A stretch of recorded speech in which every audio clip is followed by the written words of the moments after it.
Alright, we're in Colorado today with the Beretta CX4 Tactical Kit. Let's see how it does in the field. Alright, so this Beretta is just right out of the box. As you can see here, the shots are consistent, but completely off. So I got to make some adjustments with the windage and elevation. Alright, so for right out of the box, at least we're hitting the paper, but take a look at the bottom right rifle target and let's see what the windage and elevation adjustments has done. As you can see, the slower I pull the trigger, the less consistent it is. The faster I pull the trigger, the more consistent. Accuracy not that bad. So let's take a look at the bottom left here as I finish out that target. Again, we're getting similar groupings. Not too tight. Again, I'm not practiced with this rifle, but I have been tighter with rifles right out of the box. So I'm not going to give this a 10 out of 10 on accuracy, but it's definitely fun to pull the trigger. Okay, so let's take a look at some other features here. We have a 30-round magazine, which is pretty cool. It's belt fed, so it just kind of spins around here in the clip, which is a pretty nice feature. It also has longer sleeves for the pellets, so if you want to use a Predator polymag or something like that, it'll fit it nicely. And 30 rounds definitely makes for some fun shooting. If you're going out, I would definitely recommend taking another magazine. It does take some time to load 30 rounds into this.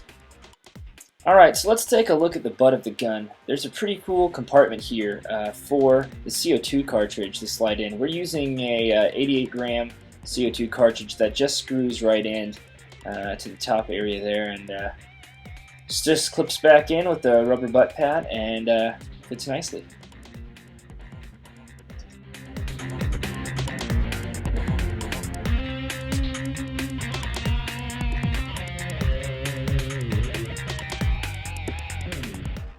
So in the Beretta CX4 Storm Tactical Kit, we have a scope with windage and elevation adjustments and caps, and the clarity was actually pretty good for a out-of-the-box kit.